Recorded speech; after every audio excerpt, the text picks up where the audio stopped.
এখানে বিএনপি জামাত দুই দলের নেতৃবৃন্দ আছেন। আমাকে তো যারা চিনেন ভালো, না চিনলে নতুন করে চিনেন। আমি কিন্তু যত বড়ই নেতা হোক চোখে চোখ রেখে কথা বলি, কারণ একজন আলেমের বৈশিষ্ট্য হলো তিনি সত্য কথা সিংহের মতো গর্জন দিয়ে বলবেন। আপনাদের বক্তব্যে নির্বাচনের কথা বলবেন পরে, খুনিদের খুনের বিচারের দাবি তুলবেন আগে নির্বাচনের কথা বলবেন, কারণ আমরা আপনাদের খবরও জানি, আমাদের খবরও। আমি আপনাদের কথা বাদ দিয়ে আমার কথা বলি, আমাদের কথা বলি। আমরা আলেমরা নিরাপদে এই দেশে চলাফেরা করতে পারতাম না, আপনারাও ঘর থেকে বেরোতে পারতেন না, আপনারাও লুকাই লুকাই থাকতেন। এগুলা সব মানুষ জানে। যেই ছাত্রদের রক্ত ত্যাগ আর জীবনের বিনিময়ে আজ বের হয়ে মাহফিলে এসেও কথা বলার সুযোগ পেয়েছেন, তাদের প্রতি কৃতজ্ঞতা আদায় করতে শিখেন। সেজন্য আমি বলবো, নির্বাচন তো আপনারা চান, দেশের মানুষও চায়, কারণ দেশের মানুষ ভোট দিতে পারে নাই। আপনাদের দাবির সাথে সব মানুষ একমত, কিন্তু এই দেশে সংস্কার আর নির্বাচন হবে পরে। যারা জুলাই আগস্টে আমার হাজার হাজার মা বাবার বুক খালি করে তাদের সন্তানদেরকে ঠান্ডা মাথায় পাখির মতো গুলি করে হত্যা করে যারা চোরের মতো পালিয়ে গিয়েছে, কিংবা যারা এখনো দেশে আছে, প্রত্যেক খুনিকে ধরে দ্রুত ট্রাইব্যুনালে বিচার করে প্রত্যেককে ফাঁসির কাস্টে ঝুলাতে হবে। যদি জনগণের পালস না বুঝেন, আগামী দিনে ভোটের মাঠে আপনারা গোল খাবেন।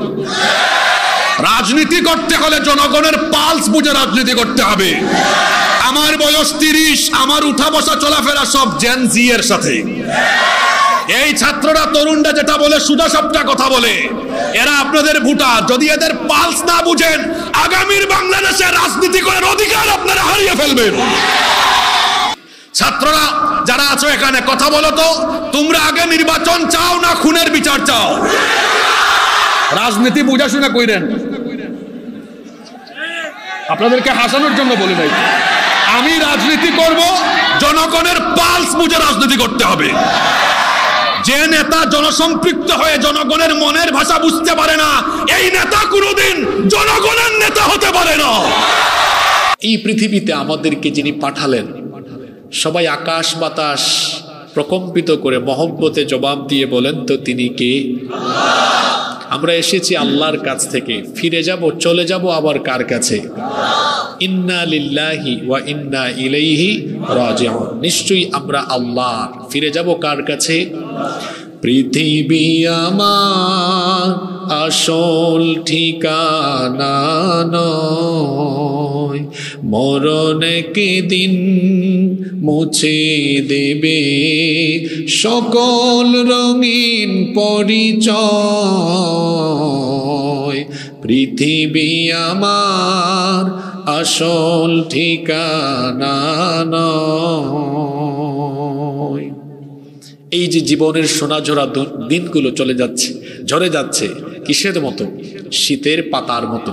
শীতকালে গাছে পাতা ঝরে কি ঝরে না? এজন্য একজন খুব সুন্দর করে লিখেছেন, জীবনের সোনা ঝরা দিনগুলো সব শীতের পাতার মতো ঝরে যায়।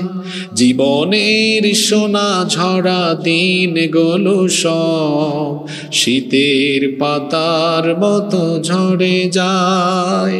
শীতের পাতা যেমন ঝরে, জীবনের সোনা ঝরা দিনগুলো তেমন ঝরে। সাইফুল্লাহ মনসুর এই গানটা গেয়েছে, খুব সুন্দর সঙ্গীত।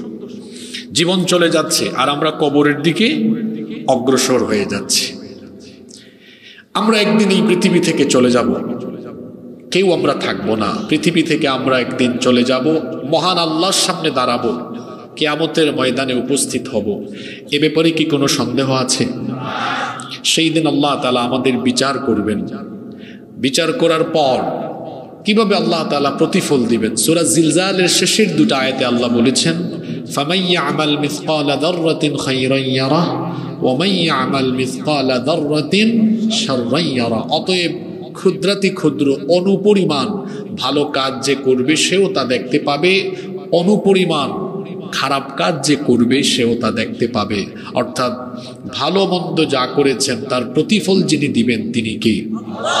আপনি ভালো কাজ করে গিয়েছেন, আল্লাহর হুকুম পালন করেছেন, খুশি হয়ে আপনাকে জান্নাত দিবেন কে? আর আপনি যদি আল্লাহ তাআলার বিধান লঙ্ঘন করেন, আল্লাহ আর রাসূলের নাফরমানি করেন, তাহলে পরকালে তার প্রতিফল হিসেবে জাহান্নাম আছে না নাই? গুনাহ আর পাপের চূড়ান্ত শাস্তি হলো জাহান্নাম। খুব খেয়াল করে শুনেন, আমার কোনো আলোচনায় ভূমিকা নাই।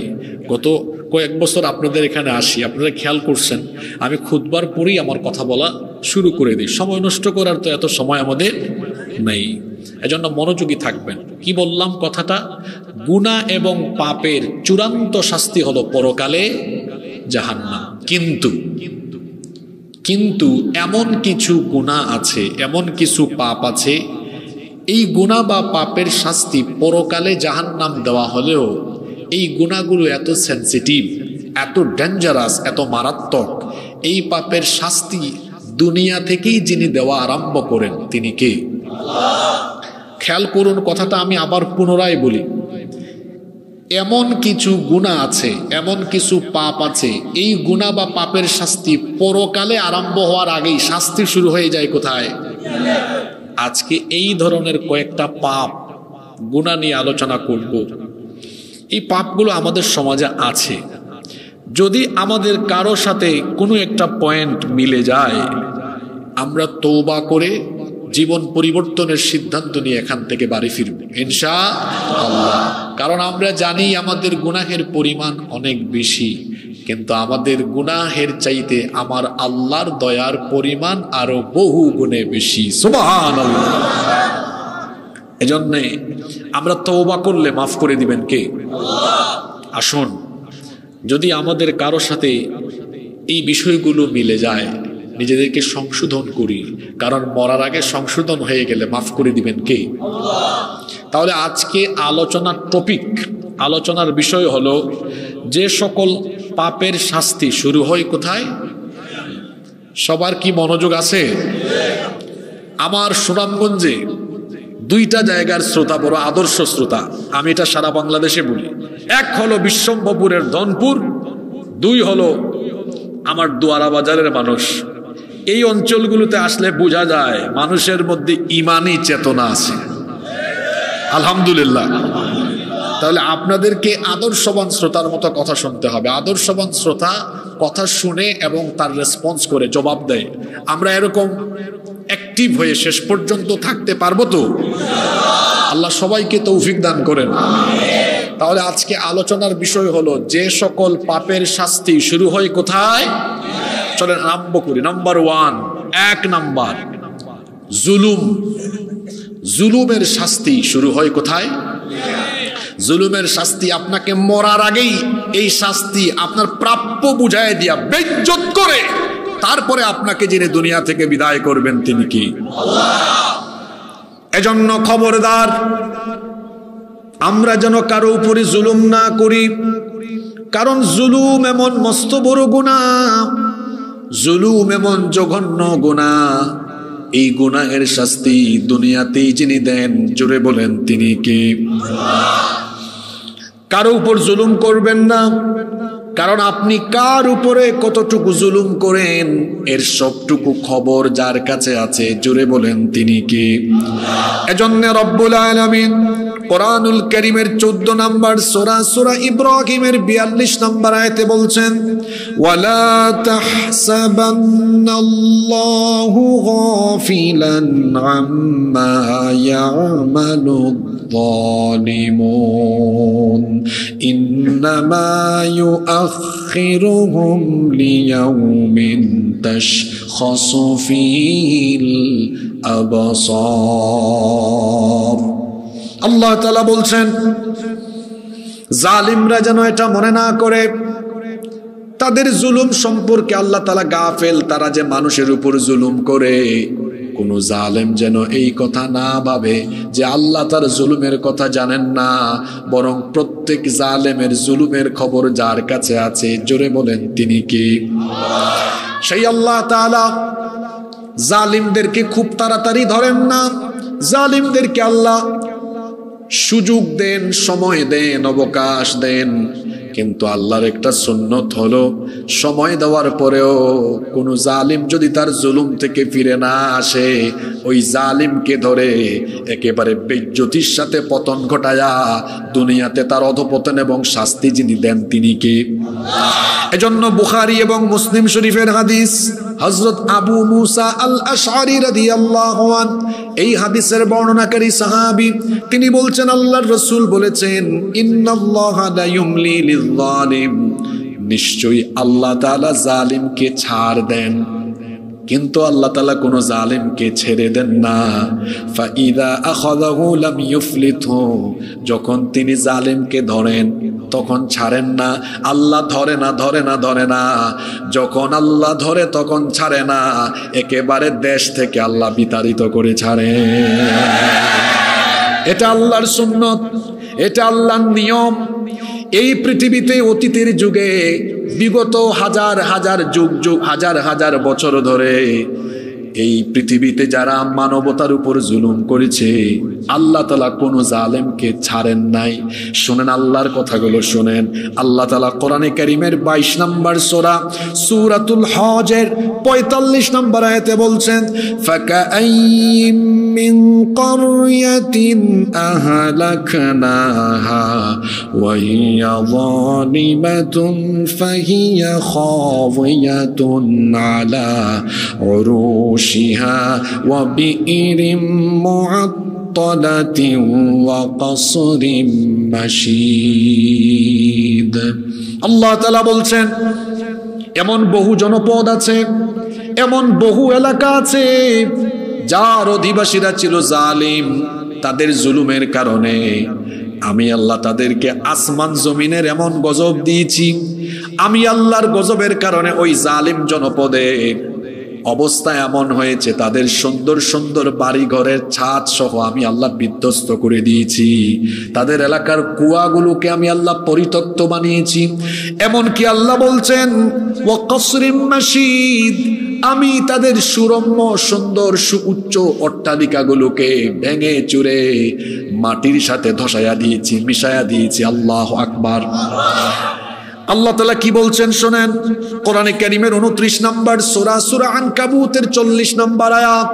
আল্লাহ তাআলা বলছেন, ফাকুল্লান আখাযনা বিযামবিহি ফামিনহুম মান أرسلنا عليه حاصبا ومنهم من أخذته الصيحة ومنهم من خسفنا به الأرض ومنهم من أغرقنا وما كان الله ليظلمهم ولكن كانوا أنفسهم يظلمون।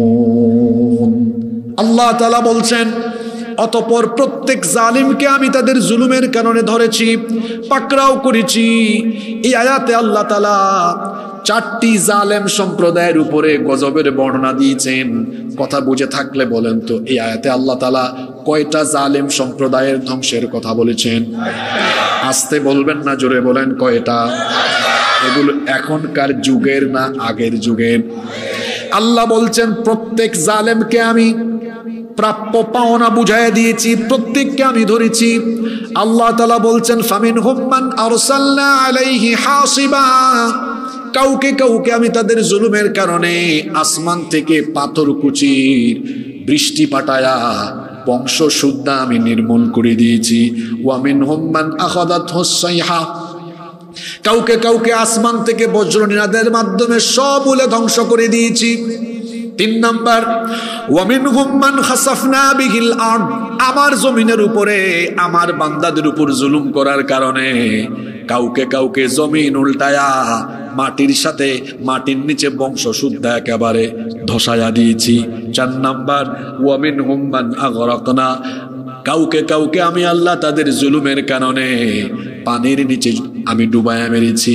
পানির অপর নাম হলো জীবন, কিন্তু স্বৈরাচারী জালিম শাসক ফেরাউনের জন্য পানির অপর নাম মরণ বানায়া দিয়েছেন কি? একটা আয়াতের ভেতরে আল্লাহ তাআলা অতীতের যুগের 4টি জালিম সম্প্রদায়ের পরিণতি বলেছেন। আল্লাহ বলেছেন কাউকে কাউকে তাদের জুলুমের কারণে আমি আল্লাহ আসমান থেকে পাথর কুচির বৃষ্টি পাঠিয়ে ধ্বংস করেছি। 2 নাম্বার, আরেক জাতিকে আমি আল্লাহ জুলুমের কারণে আমি তাদেরকে বজ্রনিনাদের মাধ্যমে ধ্বংস করেছি। আরেক জাতির কথা আল্লাহ বলছেন জমিন উল্টায়া দিয়া মাটির তলায় ধসায়া দিয়েছি। আরেক জাতির কথা বলছেন তাদের জুলুমের কারণে আমি আল্লাহ তাদেরকে পানিতে ডুবায়া মেরেছি। আল্লাহ বলছেন আমি তাদের উপর জুলুম করি নাই, বরং তারা জুলুমের কারণে এই গজবের সম্মুখীন হয়েছে। এজন্য আল্লাহ তাআলা বলছেন খবরদার কোনো মানুষের উপর জুলুম করো না, কারণ আমি আল্লাহ দুনিয়া সৃষ্টির পর থেকে কোনো কালেই কোনো যুগেই আমি জালিমকে ছাড় দিলেও ছেড়ে দেইনি। আপনারাও দেখেছেন, আপনাদের চোখের সামনে প্রচন্ড প্রতাপশালী দাম্ভিক অহংকারী স্বৈরাচারী জালেমদেরকে আল্লাহ এমন শাস্তি দিয়েছেন, একেবারে বাচ্চা বাচ্চা ছেলেদের কাছে ধরাশায়ী করায়া আল্লাহ বেইজ্জত বানায়া তাদেরকে দেশ থেকে বিদায় করে দিয়েছে। কত অহংকার, কত জুলুম, কেউ আমাদেরকে নামাতে পারবে না। ক্ষমতায় বসাতে পারেন যিনি, ওই চেয়ার থেকে জুতার বাড়ি খাওয়াইয়া দেশ ছাড়া করতে পারেন তিনি।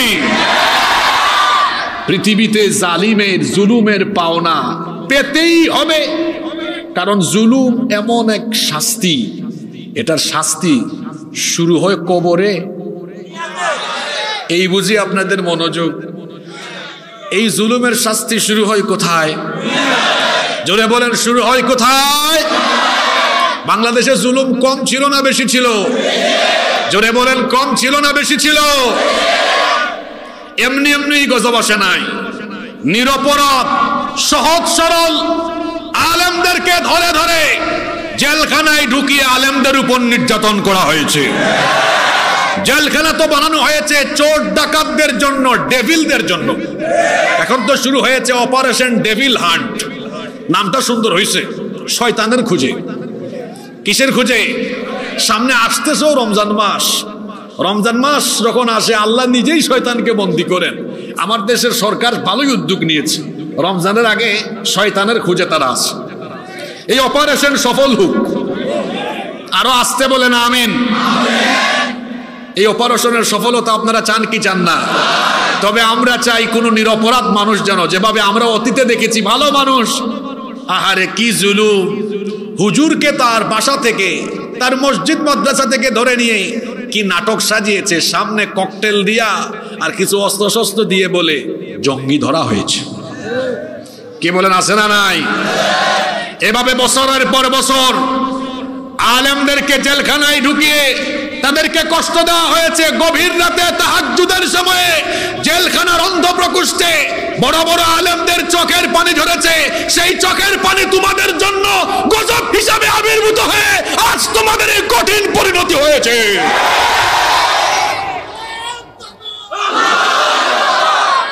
সম্মানিত ভাইয়েরা, কোন জুলুমের কথা আমি বলবো? এই কোরআনের তাফসীরের বাগানের রূপকার যিনি, কোরআনের কিংবদন্তি খাদেম শহীদ আল্লামা সাঈদীকে তারা জেলখানায় চিকিৎসার নামে হত্যা করেছে।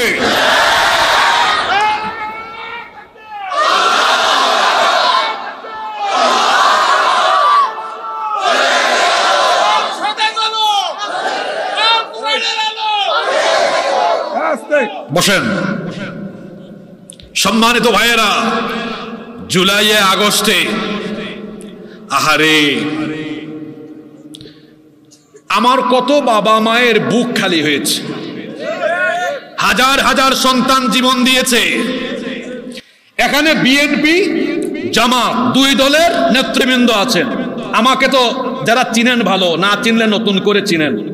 আমি কিন্তু যত বড়ই নেতা হোক চোখে চোখ রেখে কথা বলি, কারণ একজন আলেমের বৈশিষ্ট্য হলো তিনি সত্য কথা সিংহের মতো গর্জন দিয়ে বলবেন। আপনাদের বক্তব্যে নির্বাচনের কথা বলবেন পরে, খুনিদের খুনের বিচারের দাবি তুলবেন আগে, আগে নির্বাচনের কথা বলবেন। কারণ আমরা আপনাদের খবরও জানি, আমাদের খবরও। আমি আপনাদের কথা বাদ দিয়ে আমার কথা বলি, আমাদের কথা বলি। আমরা আলেমরা নিরাপদে এই দেশে চলাফেরা করতে পারতাম না, আপনারাও ঘর থেকে বেরোতে পারতেন না। আপনারা লুকাই লুকাই থাকতেন। এগুলা সব মানুষ জানে। যেই ছাত্রদের রক্ত ত্যাগ আর জীবনের বিনিময়ে আজ বের হয়ে মাহফিলে এসেও কথা বলার সুযোগ পেয়েছেন, তাদের প্রতি কৃতজ্ঞতা আদায় করতে শিখেন। সেজন্য আমি বলবো, নির্বাচন তো আপনারা চান, দেশের মানুষও চায়, কারণ দেশের মানুষ ভোট দিতে পারে নাই। আপনাদের দাবির সাথে সব মানুষ একমত, কিন্তু এই দেশের সংস্কার আর নির্বাচন হবে পরে। যারা জুলাই আগস্টে আমার হাজার হাজার মা বাবার বুক খালি করে তাদের সন্তানদেরকে ঠান্ডা মাথায় পাখির মতো গুলি করে হত্যা করে যারা চোরের মতো পালিয়ে গিয়েছে, কিংবা যারা এখনো দেশে আছে, প্রত্যেক খুনিকে ধরে দ্রুত ট্রাইব্যুনালে বিচার করে প্রত্যেককে ফাঁসির কাস্টে ঝুলাতে হবে। তারপরে দেশে নির্বাচন হবে। সোজা কথা। যদি জনগণের পালস না বুঝেন, আগামী দিনে ভোটের মাঠে আপনারা গোল খাবেন। রাজনীতি করতে হলে জনগণের পালস বুঝে রাজনীতি করতে হবে। আমার বয়স 30, আমার উঠা বসা চলাফেরা সব জেন জি এর সাথে। এই ছাত্ররা তরুণরা যেটা বলে সুদা সবটা কথা বলে, এরা আপনাদের ভোটার। যদি এদের পালস না বুঝেন, আগামীর বাংলাদেশের রাজনীতি করার অধিকার আপনারা হারিয়ে ফেলবেন। কথা সোজা কথা বললাম, আগামীর বাংলাদেশে রাজনীতি করার অধিকারটুকু হারায় ফেলবেন। এদের পালস বুঝতে হবে, এরা কি চায়, এদের মন বুঝতে হবে। আপনি যদি না বুঝেন, তাদের মনের খবর দেয়। ছাত্ররা দাঁড়াও, তাদের মনের খবর আমি বলে দিচ্ছি। ছাত্ররা যারা আছো এখানে, কথা বলো তো, তোমরা আগে নির্বাচন চাও না খুনের বিচার চাও? রাজনীতি বুঝাশোনা কইরেন, আপনাদেরকে হাসানোর জন্য বলি নাই। আমি রাজনীতি করব, জনগণের পালস বুঝে রাজনীতি করতে হবে। যে নেতা জনসম্পৃক্ত হয়ে জনগণের মনের ভাষা বুঝতে পারে না, এই নেতা কোনোদিন জনগণের নেতা হতে পারে না। সে তার রাজনৈতিক দলের কর্মীদের লিডার হতে পারবে, কিন্তু জনগণের নেতা হতে পারবে না। কথা বলছি কয়টা? দুইটা। একটা হলো রাজনৈতিক নেতা, মানে আমার দলের জনশক্তি, আমার দলের কর্মী আমাকে ডাকবে লিডার। এই লিডার এক জিনিস, আর রিক্সা ড্রাইভার থেকে নিয়ে শুরু করে একেবারে গোটা এলাকার সব মানুষের কাছে প্রিয় হতে পারা, এটা আরেক জিনিস। আপনি যদি ভোটের মাঠে আসতে চান, জনগণের খেদমতে নামতে চান, তো জিহুজুর জিলিদার এই পালসের রাজনীতি বাদ দিয়ে আমার জনগণ কি চায় সেটার জনগণের হৃদয়ের ভাষা বুঝে, তার অনুভূতি বুঝে, তারপরে আপনাকে মাঠে রাজনীতি করতে হবে। ঠান্ডা মাথার খুনি, আমি কথাটা কি বলেছি? ঠান্ডা মাথার। আপনারা ভিডিও দেখেন নাই? পাখির মতো গুলি করে মানুষ মেরে ফেললো। এদের বিচার হওয়া দরকার আছে না নাই? জোরে বলেন, দরকার আছে না নাই? হাজার হাজার মানুষ খুন করেছে, এই খুনিদেরকে একবার ফাঁসি দিলে বিচারের হক আদায় হবে। যত হাজার মানুষ খুন করেছে, যদি সুযোগ থাকে আর কি, এদের ফাঁসি দিয়ে আবার ফাঁসি, ফাঁসি দিয়ে আবার ফাঁসি, তত হাজার বার ফাঁসি দেওয়া দরকার। তারপরেও আমার মনে হয় বিচারের হক আদায় হবে। মানুষের জীবনের মূল্য আল্লাহর কাছে কম না বেশি? হাদিস শরীফে এসেছে, আল্লাহর নবী বলেছেন, একজন মানুষের জীবনের মূল্য কাবা শরীফের চাইতেও বেশি। সুবহানাল্লাহ মুখ দিয়ে বেরোয় না। আবার আল্লাহ কোরআনে কারিমে বলেছেন, মান কাতালা নাফসান বিগাইরি নাফসিন আও ফাসাদিন ফিল আরদ ফাকান্নামা কাতালান নাস জামিআ। যে ব্যক্তি অন্যায়ভাবে একজন মানুষকে হত্যা করলো, সে যেন তামাম দুনিয়ার মানুষ হত্যা করলো। সুতরাং যে মানুষের জীবনের মূল্য আল্লাহর কাছে কাবা শরীফের চাইতে বেশি, আবার যে মানুষের জীবনের মূল্য এত বেশি, একজন মানুষ হত্যা করা মানে তামাম দুনিয়ার মানুষ হত্যা করা। এরা তো একজন দুইজন নয়, হাজার হাজার নিরপরাধ মানুষকে হত্যা করেছে। এই খুনিদের বিচার দেশের মানুষ থেকে রাখ পর্যন্ত দেশে তারা অন্য কিছু দেখতে চায় না। বিভিন্ন জায়গায় মাহফিলে গেলে অনেক ছেলেরা দেখা করতে আসে, চক্ষু নাই, কলিজাটা ফেটে যায় দেখলে, পা নাই, হাত নাই, আপনি বড় বড় কথা বলেন। এই ছেলেগুলা রক্ত আর জীবন দিয়েছে বলে আজ এই স্বাধীনতা ভোগ করছে। জুলুম এর শাস্তি বড় মারাত্মক, এর ফল আপনাকে পেতে হবে। আপনি ক্ষমতায় থেকে যদি মানুষকে ঘর বাড়িতে থাকতে না দেন, ইতিহাস একদিন তা আপনাকে ফিরায় দিবে। আপনি মানুষকে ঘর বাড়িতে থাকতে না দিলে ইতিহাস তা এমন ভাবে আপনাকে ফিরায় দিবে, আপনিও আপনার বাড়ি ঘর ছেড়ে চোরের মতো পালিয়ে যেতে বাধ্য হবেন। ইতিহাস এমন, যা করবেন ইতিহাস তা আপনাকে ফিরায় দেয়। আপনারা কি আমার কথা কষ্ট পেলেন নাকি? জুলুম, এই শাস্তি, এই অপরাধের শাস্তি দেওয়া শুরু হয় কোথায়? এজন্য আল্লাহ কত সুন্দর করে বলেছেন, এটা হাদিসে কুদসি, আল্লাহ তাআলা বলছেন, ইয়া ইবাদি, হে আমার গোলামেরা শোনো, ইন্নী হারামতু যুলমা আলা নাফসি, আমি আমার নিজের উপরে জুলুমকে হারাম করে দিয়েছি, ওয়া জাআলতুহু বাইনাকুম মুহাররামান ফালা তাযালামু, আমি তোমাদের উপরও জুলুম করা হারাম করে দিলাম, খবরদার কোনো মানুষের উপর জুলুম করো না, কারণ আমি আল্লাহ মজলুমের পক্ষে, আল্লাহ জালিমের বিরুদ্ধে, মজলুমের পক্ষে। এজন্য আল্লাহর নবী বলেছেন, ইত্তাকু দাওয়াতাল মাজলুম, মাজলুমের বদদুয়া থেকে নিজেকে বাঁচাও, কারণ মজলুম যখন আল্লাহর কাছে দোয়া করে, মজলুমের দোয়া ফিরায় দেওয়া হয় না। ওয়া ইন কানা কাফিরান, যদি মজলুম কাফির হয়, মুসলমান না হয়, কোনো মজলুম যদি কাফির হয়, আল্লাহ তাআলা ওই কাফির মজলুমের সাথে তিনি থাকবেন, কারণ মজলুমের আর আল্লাহর মাঝখানে কোনো পর্দা থাকে না। একজন মুসলমান যদি কাফিরের উপর অত্যাচার করে, জুলুম করে, আল্লাহ তখন মুসলমানের পক্ষে নয়, কার পক্ষে? কারণ আল্লাহ মুসলমান না কাফের এটা দেখেন না, আল্লাহ মজলুমের পক্ষে, তালিমের বিরুদ্ধে থাকেন। তাইলে আমরা কারো উপর জুলুম করব না, রাজি আছেন? এই জুলুমটা পরিবার থেকে আরম্ভ হয়।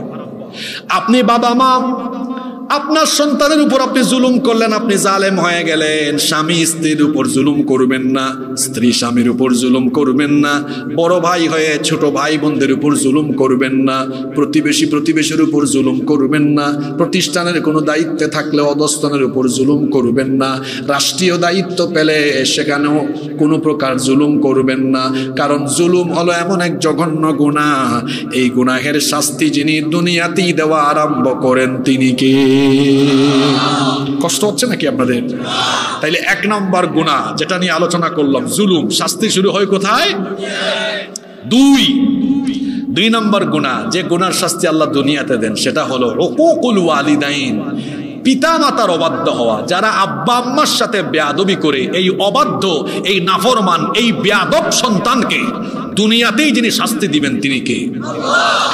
পিতা মাতার সাথে বেয়াদবি করলে, আব্বা আম্মার সাথে অসদাচরণ করলে আখিরাত তো ধ্বংস হবেই হবে, কারণ পিতামাতা বড় সেনসিটিভ জায়গা। আল্লাহ নবী বলেছেন, হুমা জান্নাতুকা আও হুমা নারুকা, পিতামাতা তোমার জান্নাত অথবা পিতামাতা তোমার জন্য জাহান্নাম। অর্থাৎ পিতামাতাকে রাজি খুশি করলে আপনার উপরে যিনি রাজি খুশি হয়ে যাবেন তিনি কে? আর যখন আল্লাহ খুশি হবেন, আল্লাহ আপনাকে জান্নাত দিবেন। আপনার পিতামাতা হলেন এমন, তাদেরকে যদি আপনি সন্তুষ্ট করতে পারেন, আপনি জান্নাত পেয়ে যাবেন, কারণ পিতামাতার পায়ের তলায় যিনি জান্নাত রেখেছেন তিনি কে? আর যদি পিতামাতার অবাধ্য হন, আব্বা আম্মার সাথে উঁচা গলায় কথা বলেন, ধমক দেন, ঝিরকি দেন, ঘর থেকে বের করে দেন, তার খোঁজ খবর নেন না, আব্বা আম্মার খেদমত যদি না করেন, বেয়াদবি যদি করেন, তাহলে আপনাকে যিনি জাহান্নামের শাস্তি আপনার জন্য যিনি অবধারিত করবেন তিনি কে? এজন্য খবরদার, পিতামাতার অবাধ্য হওয়া যাবে না, কারণ পিতামাতার অবাধ্য হলে এই শাস্তি আল্লাহ দুনিয়াতে আস্তে আস্তে না বরং দ্রুত গতিতে দিয়ে দেন। মুস্তাদরাকে হাকিমের ভেতরে হাদিস বর্ণিত হয়েছে। হাদিসের বর্ণনাকারী সাহাবী হচ্ছেন আনাস ইবনে মালিক রাদিয়াল্লাহু আনহু। তিনি বলছেন, আল্লাহর নবী বলেছেন, বাবানি মুআজ্জিলানি উকুবাতুহুমা ফিদ দুনিয়া, দুইটা পাপের দরজা হলো এমন, এই পাপের দরজা দিয়ে যারা ঢুকবে তাদেরকে দ্রুত গতিতে অতি তাড়াতাড়ি দুনিয়াতে শাস্তি যিনি দিবেন তিনি কে? একটা হলো আল বাগী, আল্লাহর সাথে সীমা লঙ্ঘন। দুই নাম্বার হলো উকুকুল ওয়ালিদাইন, পিতামাতার অবাধ্যতা। পিতামাতার অবাধ্য হলে পরে এই নাফরমান সন্তানকে দ্রুত গতিতে দুনিয়াতে শাস্তি দিবেন কে? শাস্তিটা কেমন হতে পারে? দেখা যাবে আসমান জমিনের গজব তার উপরে এসে পড়বে। পিতামাতাকে খাওয়ায় না, তার কমে যাবে। দেখা যাবে তার অভাব অনটন কমবে না। রোগ বালাই, বিপদ আপদ, বালা মুসিবত দিয়ে তার জীবনটাকে যিনি অশান্তিতে ভরপুর করে দিবেন তিনি কে? খবরদার, এই জন্য আব্বা আম্মার সাথে কোনো ধরনের বেয়াদবি করবেন না। আল্লাহর নবী বলেছেন, আলা উহাদ্দিসুকুম বিআকবারিল কাবাইর, আমি কি তোমাদেরকে বড় বড় কবিরা গুনাহ সম্পর্কে সতর্ক করব না? সাহাবীরা তখন বললেন, বালা ইয়া রাসূলুল্লাহ, আমরা বলি সাল্লাল্লাহু আলাইহি ওয়াসাল্লাম, অবশ্যই আপনি আমাদেরকে সতর্ক করেন। আল্লাহর নবী বললেন, শোনো, সবচাইতে বড় কবিরা গুনাহ হলো আল ইশরাকু বিল্লাহ, আল্লাহর সাথে শিরক করা। আর আল্লাহর সাথে শিরক করার পরে সবচাইতে বড় এবং জঘন্য কবিরা গুনাহ হলো উকুকুল ওয়ালিদাইন, পিতা মাতার অবাধ্য হওয়া। সুতরাং এখানে আমার যত ভাইয়েরা এবং পর্দার আড়ালে যত মায়েরা বোনেরা আছেন, সবাইকে অনুরোধ করব, খবরদার আব্বা আম্মার সাথে বেয়াদবি করবেন না। আব্বা আম্মার সাথে বেয়াদবি করলে মরার পরে বিনা হিসাবে জাহান্নাম, আর মরার পরে শাস্তি আরম্ভ হবে না, শাস্তি কিন্তু শুরু হয়ে যাবে দুনিয়ায়। আপনার জীবনটাকে যিনি অশান্তি দিয়ে ভরপুর করে দিবেন তিনি কে? মনে রাখবেন, পিতামাতার সন্তুষ্টিতে আল্লাহ সন্তুষ্ট, পিতামাতার অসন্তুষ্টিতে আল্লাহ অসন্তুষ্ট। এজন্য হাদিস শরীফে এসেছে, আল্লাহর নবী বলেছেন, রিদাল্লাহু ফি রিদাল ওয়ালিদাইন ওয়া সাখাতুল্লাহি ফি সাখাতিল ওয়ালিদাইন। আল্লাহর নবী বলেছেন, পিতামাতার সন্তুষ্টিতে আল্লাহ সন্তুষ্ট, পিতামাতার অসন্তুষ্টিতে আল্লাহ অসন্তুষ্ট। কোন সন্তানের উপর যদি তার আব্বা আম্মা খুশি থাকেন, এই সন্তানের উপর আমার আল্লাহ খুশি হয়ে যান। এই জন্য দুনিয়ায় যদি আপনি হায়াতে রিজিক চান, জীবনে যদি বরকত চান, শাস্তির বদৌলতে দুনিয়ায় যদি আপনি সুখে শান্তিতে থাকতে চান, আব্বা আম্মার খেদমত করেন। কারণ আল্লাহর নবী বলেছেন, হাদিসটা খেয়াল করে শোনেন, আল্লাহর নবী বলেছেন, এই হাদিসটি বুখারী এবং মুসলিম শরীফে এসেছে, নবীজি বলেছেন, মান সাররাহু আইয়ুবসাতা লাহু ফি রিজকিহি আও ইউনসা লাহু ফি আতারিহি ফালইয়াসিল রাহিমাহু ওয়া আযমুর রাহিম আল ওয়ালিদান আকরাবুর রাহিমি আল ওয়ালিদান। আল্লাহর নবী বলেছেন, কেউ যদি তার রিজিকের মধ্যে, জীবনের মধ্যে বরকত চায়, সেই ব্যক্তির উচিত হলো তার পিতা মাতার খেদমত করা। কারণ পিতা মাতার খেদমত করলে গোটা জীবনে যিনি বরকত দিয়ে ভরে দিবেন তিনি কে? আমরা দুনিয়ায় বরকত, সুখ, শান্তি চাই কি চাই না? আল্লাহ রসুল বলেছেন, দুনিয়ায় সুখ চাও, শান্তি চাও, সম্মান চাও, রিজিক চাও, সব দিয়ে দিব। তুমি তোমার পিতামাতার পায়ের কাছে পড়ে থাকো, তাদেরকে খুশি করো, আমি আল্লাহ তোমার যা দরকার তোমার পায়ের সামনে ফেলায় দিব। সুবহানাল্লাহ কইতে পারলেন না? খুব খেয়াল করে একটা ঘটনা শুনেন, খেয়াল আছে তো আপনাদের? একবার 3 ভাই পারিবারিক বৈঠকে বসেছে। কয় ভাই? বড় ভাই বলতেছে ছোট 2 ভাইকে, মেজো ভাই, ছোট ভাই, শোনো, আমাদের আব্বা আম্মাকে চলো আমরা 3 ভাই মিলে ভাগ করে খাওয়াই। আমি 10 দিন, তুমি 10 দিন, তুমি 10 দিন, তাহলে 3 দশে 30 দিন, মানে 10 দিন আব্বা আম্মার খাওয়া দাওয়া, দেখাশোনা, ভরণ পোষণ সব আমি করব, 10 দিন তুমি, 10 দিন তুমি। মেজো ভাই বলল, বড় ভাই আমি আপত্তি করলাম, 10 দিন 10 দিন সময় কম হয়, চলেন আমরা হয় 1 মাস 1 মাস করে খাওয়াই, নইলে 4 মাস করে, তাইলে বছরে একবার পড়বে, 4 4 4, অথবা 1 মাস 1 মাস করে। ছোট ভাই শুনে বলল, দেখেন বড় ভাই, মেজো ভাই, আপনার রাগ কইরেন না, আমি তো আপনাদের ছোট, এক কাজ করেন, আব্বা আম্মাকে এভাবে 10 দিন 1 মাস বা 4 মাস করে ভাগাভাগি না কইরা আপনারা এক কাজ করেন, আব্বা আম্মা দুজনকেই আমার কাছে সারা জীবনের জন্য দিয়ে দেন। আচ্ছা, আপনারা তো সুবহানাল্লাহ কইলেন, কিন্তু ওই 2 ভাই, বড়টা আর মেজোটা, মনে মনে খুব খুশি, আরে আমাদের খরচ বাঁচলো, খাওয়ানো লাগলো না, চিকিৎসা করানো লাগবে না, দেখাশোনা লাগবে না। এখন বড় 2 ভাই কায়দা করে বলে, দেখ তুই আমাদের ছোট, বড় ভাইয়ের কাছে দাবি করছস, আমরা কি এটা ফালাইতে পারি? যা, তুই ছোট ভাই হিসাবে তোর দাবি আমরা পূরণ করলাম, আদর করে তোর দাবি আমরা মেনে নিলাম। এই 3 জনের আলাপ শুনেছেন আরেক চাচা এসে ওই ছোট ছেলেকে বলতেছেন, বাবা তুমি তো বড় ব্যাককল। এখন ছোট ছেলে বলতে চায়, চাচা আপনি আমাকে ব্যাককল বললেন কেন? ব্যাককল বলবো না, তোমার 2 ভাই দায়িত্ব নিতে চাইলো, তুমি তাদেরকে দায়িত্ব না দিয়ে একাই নিয়ে ফেললা, এখন তো তোমার খরচ বাড়লো, তোমার তো বেশি বেশি টাকা খরচ হবে, তুমি ব্যাককল না? তখন ছোট ছেলে বলল, চাচা রাগ কইরেন না, আপনি বাপের সমান মানুষ, আপনিও ব্যাককল, আমার 2 ভাইও ব্যাককল। চাচা বলতেছে, হ্যাঁ তুমি আমাকে ব্যাককল বললা কেন? এই ছোট ছেলে বলতেছে, আমার 2 ভাই ব্যাককল, আপনিও ব্যাককল, এটা এজন্য বলেছি, আমার আব্বা আম্মার জন্য খরচ করলে আমার কমবে না। আমি জানি আমার আব্বা আম্মার পেছনে আমি যদি খরচ করি, তারা যদি দোয়া নাও করে, কিন্তু তাদের মন যদি আমার উপর সন্তুষ্ট থাকে, সম্পদ কি আর কমবে? আমি ভালো করেই জানি গোটা দুনিয়ার সম্পদ আল্লাহ আমার পায়ের তলায় ফেলাইয়া দিবেন। কি বুঝলেন ঘটনা থেকে? বুদ্ধিমান সন্তান কখনো তার পিতামাতাকে ভাগ করে না। আমাদের গ্রামগুলোতে অনেক পরিবার আছে 3 ভাই 4 ভাই ভাগ করে খাওয়ায়। আরে আপনি তো এমন সন্তান হবেন, কিসের ভাগ করবেন? চিরজীবন মা বাবার খেদমত করবেন। আব্বা আম্মার খেদমত করতে পারা সৌভাগ্যের ব্যাপার, কারণ রসুল বলেছেন যার ঘরে আব্বা আম্মা আছে তার ঘরেই তার জন্য জান্নাত আছে। সুবহানাল্লাহ। তা আমার আব্বা আম্মা বেঁচে থাকা মানে সবচেয়ে বড় কথা কি জানেন? আব্বা আম্মা থাকা মানে আমার জন্য দোয়া করার মানুষে কোনো আহারে আপনাদের মাহফিলে আমি যখন আসতেছিলাম, আমার তো বাবা নেই, আমার মাকে ফোন করলাম, আম্মা একটু দোয়া করেন। আমি সুনামগঞ্জে যাচ্ছি, রাস্তায় কুয়াশা, দোয়া করেন। রাস্তায় কুয়াশা আছে, আল্লাহ যেন হেফাজত করেন। এই মাটাও যখন থাকবে না, কার কাছেই দোয়াটা চাইবেন বলেন?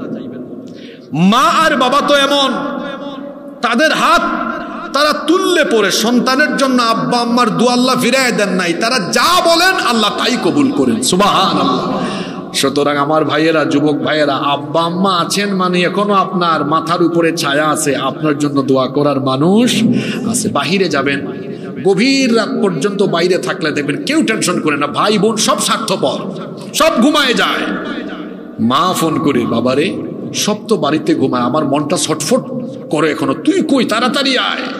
রাত 3টার সময় গিয়া দেখা যায় ভাই বোন সব ঘুমায়, কিন্তু মা এটা ঘুমায় না, বাড়ির দরজায় পাহারাদারের মতো তার সন্তানের জন্য দাঁড়ায় দাঁড়ায় ছটফট করে অপেক্ষা করে। আল্লাহু আকবার।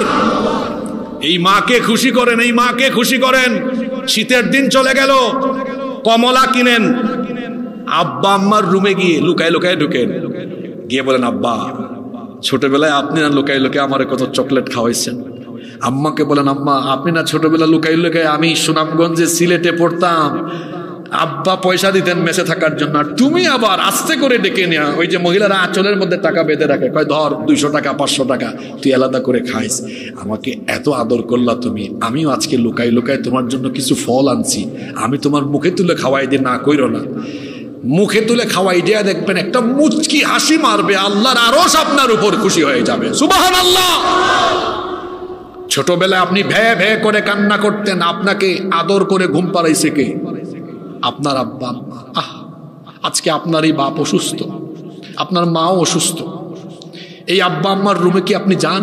বুড়া মানুষ, আহারে বাপটা বুড়া মানুষ, বিছানার থেকে একা একা উঠতে পারে না, আরেকজনের সাহায্য লাগে। রাতের বেলা শুধু আওয়াজ, আহ, কোমরে ব্যথা, মেরুদণ্ডে ব্যথা, হাঁটুতে ব্যথা। আহা, আপনি আপনার বউ নিয়ে ঘুমায় যান, একবারও মনে পড়ে না আমার বাপটা কি ঘুমাইলো কিনা? বাবার রুমে যান, গিয়ে বলেন, আব্বা আপনার পাটা টিপে দে, আপনার মাথাটা টিপে দিই। বাবা বলবে, বাবারে লাগবে না, তুই যা। কিন্তু আপনি জোর করে মাথাটা টিপে দিয়ে একটু কিছুক্ষণ থাকেন, দেখবেন হৃদয় থেকে দোয়া দিবে, এত শান্তি পাবে, আর বলবে, আল্লাহ আমার ছেলেটা আমাকে শান্তি দিয়েছে, তুমি দুনিয়া আখিরাতে তারে শান্তি করে দাও।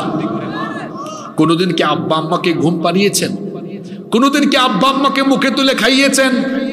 মনে রাখবেন, দামি দামি প্রাসাদে আর দামি দামি খাবার খাওয়ালে আব্বা আম্মাকে খুশি করা যায় না, বরং হৃদয়ের আন্তরিকতা দিয়ে তাদের সামনে কিছু পেশ করলে আর তাদের খেদমত করলে তাদের মন পাওয়া যায়, দোয়া পাওয়া যায়।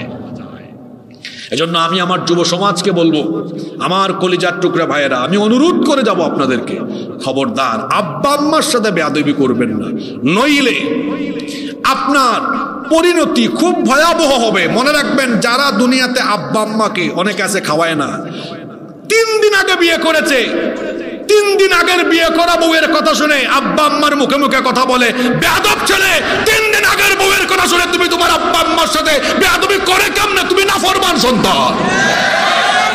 বউ থাকবে বউয়ের জায়গায়, মা হলো মায়ের জায়গায়, বাপ হলো বাপের জায়গায়। গত সপ্তাহে বিয়ে কইরা আজকে বউর কথায় উঠো আর বসো। বউকে ভালোবাসেন, বউকে মহব্বত করবেন, আমি নিষেধ করছি না, বউ বউয়ের জায়গায়, আব্বা আম্মা আব্বা আম্মার জায়গায়। অনেক ছেলেরা আছে আমাদেরকে বলে, হুজুর আমার মা বাপ আমার বউর উপর জুলুম করে, আমি কি করব? তুমি কি করবা? মানে তোমার মা বাবার খেদমত করবা। এক সাহাবী এসে বলেছেন, ওগো আল্লাহর নবী, আমার আব্বা আম্মা কাফের, আমি কি করব? রাসূল বলেছেন, বাড়ি যাও, তোমার মা বাপ কাফির হলেও খেদমত করো। সুবহানাল্লাহ। কাফির হলেও খেদমত করতে হবে। আরেক সাহাবী এসে বললেন, আমাকে যুদ্ধের পারমিশন দেন। রাসূল বললেন, তোমার কি আব্বা আম্মা আছে নাকি? হ্যাঁ আছে। বাড়ি যাও, যুদ্ধ করা লাগবে না, তুমি যুদ্ধ করে জান্নাতে যাওয়া লাগবে না, শহীদ হয়ে জান্নাতে যাওয়া লাগবে না, তোমার মার পায়ের তলে আল্লাহ তোমার জান্নাত লিখে দিয়েছেন। সুবহানাল্লাহ। এই আব্বা আম্মাকে চিনলেন না, খবরদার। আব্বা আম্মার বদদুয়া পেয়েছেন তো আপনার জীবন শেষ, এই জীবন কাজে লাগবে না, এই জীবন নষ্ট, ধ্বংস হবে, ক্ষতিগ্রস্ত হবে, এই ব্যক্তির জীবনেও উন্নতি সাধন করতে পারবে না। আমার নিজের চোখের দেখা এমন বহু মানুষের অধপতন আল্লাহ দেখাইছেন, যারা আব্বা আম্মার সাথে বেয়াদবি করেছে, ভিক্ষা করে ভাত খায়। আমাকে আল্লাহ দেখাইছেন, আমি নিজের চোখে দেখেছি। ভিক্ষা করে ভাত খাইতে হয়, হাত পেতে ভাত খাইতে হয়। যারা আব্বা আম্মাকে খাওয়ায়, আল্লাহ কমায় না, আল্লাহ এদের সম্পদ বাড়ায় দেয়। সুবহানাল্লাহ। এই জন্য আব্বা আম্মার খেদমত করতে হবে। 2 নাম্বার পাপ বললাম, পিতামাতার সাথে বেয়াদবি করলে এই শাস্তির আরম্ভ হয় কোথায়? আমরা আব্বা আম্মার সাথে বেয়াদবি করব? আজকে গিয়ে বাড়িতে পা ধরে মাফ চাইবেন, পা ধরে মাফ চাইবেন, বলবেন, আব্বা আম্মা আমাকে মাফ করে দেন। আব্বা আম্মার দিল নরম, দেখবেন আপনারে উঠাইয়া, পা থেকে উঠাইয়া বলবে, এখানে আমার বুকে আয়, বুকে বুক লাগাইয়া জড়ায় ধরে বলবে, তুই না আমার সন্তান, কিসের রাগ, যা তোরে মাফ করে দিলাম, দোয়া দিলাম। সুবহানাল্লাহ। এখনো সময় আছে, আব্বা আম্মার কাছে দোয়া চান। আমি আমার নিজের কথা বলি, আমার তো বাবা নেই, আমার মার কাছে প্রতিদিন যতবার কথা হয় ততবার দোয়া চাই। মাঝে মাঝে আম্মা বলে, এতবার দোয়া চাওয়া লাগে? আমি বললাম, চাইবো না কেন? কারণ তুমি তো যতবার দোয়া করবে আল্লাহ ততবার শুনবেন। সুবহানাল্লাহ। আমি নিজেও আমার মা থেকে অনেক সময় পানি পড়ানি, আম্মা বলে, তুমি আমার কাছ থেকে পানি পড়া নাও কেন? তুমি তো নিজেই সূরা পড়ো, ফু দিয়ে পানি পান করো। আমি বলি, আম্মা আপনি আমার মা, আপনি যখন পানিতে ফু দিবেন এটা আমার জন্য বরকতময় হবে। সুবহানাল্লাহ। আব্বা আম্মার কথা শুনেন। পৃথিবীতে যারা সফল হয়েছেন, মা বাবাকে খুশি করে তারপরে সফল হয়েছেন। আব্বা আম্মার খেদমত করবেন, দুনিয়ায় আল্লাহ আপনাকে সম্মান দিবেন, আখিরাতেও সম্মান দিবেন, আল্লাহ আপনাকে জান্নাতের মালিক বানায় দিবেন। সুবহানাল্লাহ। তাহলে 2 নাম্বার পাপ, আব্বা আম্মার সাথে বেয়াদবি করলে শাস্তি আরম্ভ হয় কোথায়? কষ্ট হচ্ছে মনে হয়? মোনাজাত দিয়ে দিই। নাম্বার 3 নাম্বার যে পাপের শাস্তি আল্লাহ দুনিয়ায় দেন, সেটা হলো কোন মুসলমানের মান সম্মান যদি আপনি নষ্ট করেন, আল্লাহ আপনার মান সম্মান নষ্ট করে দুনিয়ায় আপনাকে বেইজ্জত বানায়া ছাড়বেন। শুধু ঠিক ঠিক বললেন না, আপনারা আজকের ওয়াজ আরম্ভ হয়েছে আসমানের নিচে আর জমিনের উপরের ওয়াজ। এজন্য কথা যদি কারো গায়ের উপর চলে যায় তা আপনারা মন খারাপ করেন না। মন খারাপ করবেন? দুনিয়ায় কোনো নিরপরাধ মানুষের মান সম্মান নষ্ট করার চেষ্টা করবেন না, সম্মানিত মানুষকে অপমানিত করার চেষ্টা করবেন না। এর ফলাফল আখিরাতে আল্লাহ দুনিয়ায় আপনাকে দিয়ে ছাড়বেন। শুনেন আল্লাহর নবী কি বলেছেন। আন ইবনে উমর রাদিয়াল্লাহু আনহুমা, হযরতে আব্দুল্লাহ ইবনে উমর রাদিয়াল্লাহু আনহুমা থেকে হাদিস বর্ণিত হয়েছে, তিনি বলেছেন, সাইদা রাসূলুল্লাহ সাল্লাল্লাহু আলাইহি ওয়াসাল্লাম আল মিম্বার ফানাদা বিসাউতির রাফি'।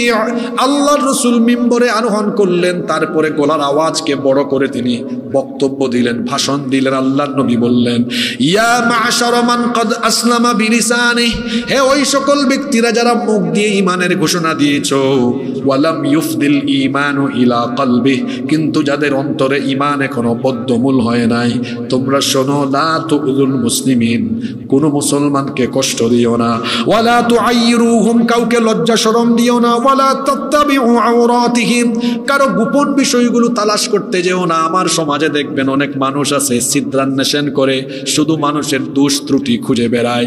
এমন মানুষ বলেন তো সমাজে আছে না নাই? অমুক কি করলো, তমুক কি করলো, হায় রে হায়। মসজিদের কমিটিতে যারা থাকে, মুতাওয়াল্লি, সভাপতি, সেক্রেটারি, এদের জন্য মসজিদের দায়িত্বই পাইছে হুজুরের কোন জায়গায় একটু খুঁত হয়, একটু ভুল হয়, খালি ভুল ধরে আছে না নাই? অনেকে আছে অমুক কি করলো তমুক কি করলো তা বলে বেড়ায়, আর প্রকাশ্যে জনসম্মুখে মানুষকে অপমান করার জন্য চেষ্টা করে। আল্লাহর নবী বলেছেন, ফাইন্নাহু মান তাত্তাবা আওরাতা আখিহিল মুসলিম তাত্তাবা আল্লাহু আওরাতাহ। আল্লাহর নবী বলেছেন, যদি কোনো ব্যক্তি, যে ব্যক্তি তার মুসলমান ভাইয়ের দোষ ত্রুটি বলে বেড়ায়, বেইজ্জত করার জন্য তার দোষ ত্রুটি বলে বেড়ায়, আল্লাহও তার দোষ ত্রুটি প্রকাশ করে দিবেন। আর আল্লাহ যদি কোনো ব্যক্তির গোপন বিষয় প্রকাশ করে দেন, ওই ব্যক্তি উটের হাওদের মধ্যে লুকালেও তাকে বেইজ্জত করে ছাড়বেন কে? আপনি দেখেন নাই আল্লাহ কেমনে বেইজ্জত করেছেন? আপনি সম্মানিত মানুষগুলোকে অপমানিত করার চেষ্টা করেছেন। আল্লামা সাঈদী ধর্ষণকারী, নাউজুবিল্লাহ পড়তে ইচ্ছে করে না। আপনি এই অপবাদ দিয়ে তাকে জনবিচ্ছিন্ন করার চেষ্টা করেছেন। আল্লাহ আপনাকে কেমনে শাস্তি দিয়েছেন? আল্লাহ আপনাকে জনবিচ্ছিন্ন বানিয়ে দিয়ে আপনাকে এই দেশ থেকে আপনার মামু বাড়িতে পাঠিয়ে দিয়েছেন। আপনার জন্য করার মানুষ এখন। আমার দেশে ভাতের হোটেলের এক মালিক ছিল, আপনারা কি তাকে চিনেন নাকি? চিনেন না? কওমি অঙ্গনের একজন আলেম আছেন, মাওলানা রফিকুল ইসলাম মাদানী, একজন পিচ্চি হুজুর আছেন না? এই হুজুরকে জেলে রাখা হয়েছে না? উনি জেল থেকে বের হয়ে কি বললেন? এই হারুন ভাতের হোটেলের মালিক, উনাকে জেল থেকে বের করে একদিন রাতের বেলা নিয়ে গিয়ে ঢাকায় দুই দিকে রাস্তা বন্ধ করে দিয়ে তারপরে তার কাছে উলঙ্গ অর্ধনগ্ন এক নারীকে এনে তার কাছে রেখে ছবি টবি তুলছে। তারপর বলছে, রিমান্ডে আমরা যা বলবো স্বীকার করবে, নইলে এই যে ছবি তুললাম এগুলো ফাঁস করে দিব, স্বীকার করতে হবে। তো উনি নিজেই বলতেছেন, নিজেই লিখছেন, আমাকে না হারুন সাহেব নিয়ে ভাত, উনি আবার সব জায়গায় আগে ভাত খায়। কি খায়? আমাকে না উনি নিয়ে ভাত খেলেন, আপনার যে এখানে নিয়ে আসছেন উনি জানেন? এই নাটকের স্ক্রিপ্ট তো উনি লিখছে, উনি জানবে না কেন? উনি ভাতও খায় আবার এরকম নাটকও সাজায়। এই যে ভাতের হোটেলের মালিক একজন আলেমকে এভাবে নিয়ে অপমান করলো, আল্লাহ কি তারে ছাড়ছেন? আল্লাহ কিভাবে তাকে অপমান করে আজকে সোশ্যাল মিডিয়ায় সে কত বেইজ্জত। এটা তো ভদ্র সমাজ, এখানে সব কথা বলা যাবে না। যুবকরা জানে আল্লাহ তারে কেমনে বেইজ্জত বানাইছে। কি যুবকেরা জানে কি জানে না? আপনি কাউকে অপমান করবেন, আল্লাহ আপনাকে বেইজ্জত বানায়া ছাড়বে। ক্ষমতায় থাকলে হুঁশ থাকে না। ভালো ভালো আলেমকে ধরে ডান্ডা বিড়ি লাগায়া তারপরে দড়ি দিয়া বেঁধে তোলা হয়েছে। সুনামগঞ্জের বিশ্বম্ভপুরের মানুষ যখন টিভিতে দেখছে, এখান থেকে বলছে একজন আলেমকে, এই যে বলছেন না আপনারা, হৃদয়ে লাগছে। আর যারা আদালত চত্বরে দেখেছে, এই আলেমদেরকে দেখেছে আর চোখের পানি ঝেড়েছে, বলছে আল্লাহ তুমি এই মজলুমদেরকে সাহায্য করো। এদেরকে অপমানিত করে তোলা হয়েছে, কিন্তু মানুষের ভালোবাসা আর দোয়া তাদের উপর ছিল কি ছিল না? ইতিহাস বললাম না আপনাকে ফিরিয়ে দেয়, কিন্তু ইতিহাস দিয়ে এমন জঘন্যভাবে ফিরিয়ে দিবে তা কে ভেবেছিল? আজকে দেখা গিয়েছে আপনি ভালো ভালো মানুষকে বেইজ্জত করে ডান্ডা বেরি লাগায়া তুলেছিলেন। আজকে আপনাকে যখন তোলা হয়, পাবলিক করে না, দোয়াও করে না, খালি দেখলেই বলে কোন দিকে সিরা জুতা আর কোন দিকে পচা ডিম আছে। সুযোগ পাইলে একটু পচা ডিম আর জুতা মাইরা জুতা আর ডিমের সুন্নত আদায় করে। আমার দেশে এক বিচারপতি ছিল না? হ্যাঁ, এক কালামানিক ছিল না? খুব গর্ব করে বলতো, আমি অমুককে ফাঁসে দিয়েছি, এটা করেছি, সেটা করেছি। আমাদের সিলেটের মানুষ তো খুব অতিথি পরায়ণ। তারে ধরছে কলা পাতার উপরে এনে শুয়াই রাখছে, তারপরে এমন কাম করেছে যা এখানে বলা যাবে না গো। আপনাদেরকে হাসানোর জন্য বলে না, ও আমার বাবারা ভাইয়েরা, আমি কি আপনাদেরকে রসকস দেওয়ার জন্য বসছি না। আমি বুঝাতে চাচ্ছি আপনি যা করবেন তার ফল পাবেন। খবরদার কোন মুসলমানের মান সম্মান নষ্ট করবে না। আল্লাহর রাসূল বলেছেন, কেউ যদি কারো মান সম্মান নষ্ট করে, আল্লাহ ওই ব্যক্তিকে দুনিয়াতে একেবারে বেইজ্জত বানায়া ছাড়বেন। আল্লাহু আকবার বলেন। এই হাদিসের বাস্তবতা আপনারা চোখের সামনে দেখলেন কি দেখেন নাই? তারপরেও কি এটা করবেন? খবরদার, আপনার ধনপুর, সুরেশনগর, বেতাগড়ায় কোন ভাইয়ের ভুল ত্রুটি দেখলেন, মোমেন তো হলো মোমেনের আয়না। আয়নার সামনে দাঁড়ালেন, দেখলেন আপনার দাড়ির মধ্যে কোনো ময়লা আছে, আয়না বলে দিল ময়লা আছে, এজন্য আপনি ময়লাটা সাফ করলেন। একজন মুমিন হলো আরেকজন মুমিনের আয়না। যদি আপনি কারো মধ্যে ভুল ত্রুটি দেখেন, একাকী তাকে সংশোধন করে দিবেন, সুন্দর ভাষায় বিনয়ী আচরণের মাধ্যমে ঠিক করে দিবেন। কিন্তু আমাদের স্বভাব হলো এমন, কারো ভুল ত্রুটি দেখলে পাবলিকলি বলে বেড়াই, তাকে বেইজ্জত করার কাজ আমরা করি। আল্লাহর নবী বলেছেন, কোন মুসলমান যদি কোনো মুসলমানকে বেইজ্জত করার চেষ্টা করে, আল্লাহ দুনিয়ায় তাকে বেইজ্জত করবেন। আর তার বিপরীতে আপনি যদি কোনো মুসলমানের দোষ ত্রুটি দেখার পরে আপনি যদি গোপন রাখেন, এই গুণে গুণান্বিত হতে পারলে কি ফায়দা হবে শোনেন। আল্লাহর নবী বলেছেন লা ইয়াসতুরু আবদুন আবদান ফিদ দুনিয়া ইল্লা সাতারাহুল্লাহু ইয়াউমাল কিয়ামাহ। মুসলিম শরীফের হাদিস। আল্লাহর নবী বলেছেন, যদি কোনো ব্যক্তি তার মুসলমান ভাইয়ের দোষ ত্রুটি গোপন রাখে, কিয়ামতের দিন আল্লাহ ওই ব্যক্তির দোষ ত্রুটি গোপন রেখে আল্লাহ তাকে জান্নাত দিয়ে দিবে। সুবহানাল্লাহ তো কইতে পারলেন, কিন্তু আমলটা তো করবেন না। এটা করবেন ইনশাআল্লাহ। আপনি একজনের ভুল ত্রুটি দেখেছেন, তাকে বেইজ্জত করবেন না, গোপন রাখেন, তাকে একাকী সংশোধন করে দেন। কিয়ামতের দিন আল্লাহ বলবেন, ধনপুরের আব্দুল সালাম কোথায়? তুমি এত ভালো মানুষ ছিলে, তুমি অনেক ব্যক্তির দুষ্ত্রুটি দেখেছো, তাকে পাবলিকলি বেইজ্জত করে নাই, গোপনে গোপনে তাকে বলেছো, তাকে শরম দাও নাই, পাবলিকলি বলো নাই। তুমি এত ভালো গুণে গুণান্বিত ছিলে, আসো তোমার অনেক ভুল ত্রুটি আছে, আমি আল্লাহ এগুলো দেখবো না, যাচাই করবো না, কাউকে শোনাবো না, জানাবো না, দৌড় মারো, আমার জান্নাতে ঢুকে যাও। সুবহানাল্লাহ। আমরা আল্লাহর জান্নাতে যাওয়ার জন্য এই গুণে গুণান্বিত হতে পারবো তো ইনশাআল্লাহ। আজকে মাহফিলে মা বোনরা আসছেন নাকি? এই কাজে মা বোনরা আগায়া, তারা যদি একটা জিনিস দেখে, মাইক একদম সব দিকে বলে বেড়ায়, আছে না নাই? আবার আমার আম্মাজিরা, আমার বোনেরা রাগ করবেন না, খবরদার এটা করা যাবে না। আমি কাউকে বেইজ্জত করলে আমাকে বেইজ্জত করবেন কে? কয়টা পাপের কথা বললাম? জুলুম, আব্বা আম্মার সাথে বেয়াদবি, 3 কোনো মুসলমানের মান সম্মান নষ্ট করা। আপনাদের কষ্ট হয়ে যাচ্ছে নাকি? আরো 2টা পাপের কথা বলি। নাম্বার 4 নাম্বার জিনা ব্যভিচার। কেউ যদি জিনা ব্যভিচার করে, জিনা ব্যভিচারের চূড়ান্ত শাস্তি পরকালে জাহান্নাম। কিন্তু এই জিনা ব্যভিচারের শাস্তি দুনিয়া থেকেই যিনি দেন, তিনি কে? আজ আমার এই যে হাজার হাজার যুবক ভাইরা এখানে এসেছে, আমার এই যুবক ভাইদের চরিত্র নষ্ট করার জন্য, তাদের পবিত্র জীবনকে অপবিত্র করবার জন্য আগ্রাসী এক মহল, তারা অপসংস্কৃতি ছড়িয়ে দিয়ে আমার ভাইদেরকে নষ্ট করতে চায়। আর আমার ভাইদের চরিত্র নষ্টকারী এক আকর্ষণীয় উপাদান তো এখন সকলের হাতে হাতেই আছে, এটার নাম হলো এই মোবাইল ব্যবহার করতে আমি আপনাদেরকে নিষেধ করছি না, কিন্তু কোন জিনিস তো অতিমাত্রায় ভালো না। 24 ঘন্টার মধ্যে যদি আপনারা 13-14 ঘন্টা মোবাইলে পড়ে থাকেন, তো আপনার জীবনের বেশিরভাগ সময় তো মোবাইলের পেছনেই চলে গেল। অনেক যুবকেরা আছে রাত 3টা-4টা পর্যন্ত মোবাইলে থাকে। অবশ্য আপনাদের এলাকায় এমন যুবক নাই। তো আল্লাহর প্রিয় বান্দারা কি রাত জেগে জেগে ফেসবুকিং, চ্যাটিং, ডেটিং এগুলো করে নাকি? তাহলে আল্লাহর প্রিয় বান্দারা রাত জেগে কি করে? আল্লাহ তাআলা বলেছেন, ওয়াল্লাযীনা ইয়াবিতুনা লিরাব্বিহিম সুজদাও ওয়া কিয়ামা। আল্লাহর প্রিয় বান্দা তো তারা রাতের বেলা আল্লাহকে রুকু আর সাজদা দিয়ে দিয়ে তাহাজ্জুদে রাত কাটায়। যারা আল্লাহর প্রিয় এবং জান্নাতি বান্দা হলো তারা, আল্লাহ তাআলা বলেছেন তাদের স্বভাব হলো তাতাজাফা জুনুবুহুম আনিল মাদাজি' ইয়াদউনা রাব্বাহুম খাউফাও ওয়া তামা। রাতের বেলা বিছানা থেকে তাদের পিঠ আলাদা হয়ে যায়, ভয়ের সাথে তারা আল্লাহকে ডাকতে থাকে, তারা ইস্তেগফার করে করে রাত কাটাতে থাকে। আমার যুবক ভাইদেরকে বলছি, খবরদার জিনা ব্যভিচারের সাগরে ডুব দিয়ে নিজের যৌবনকে নষ্ট করে দিবেন না।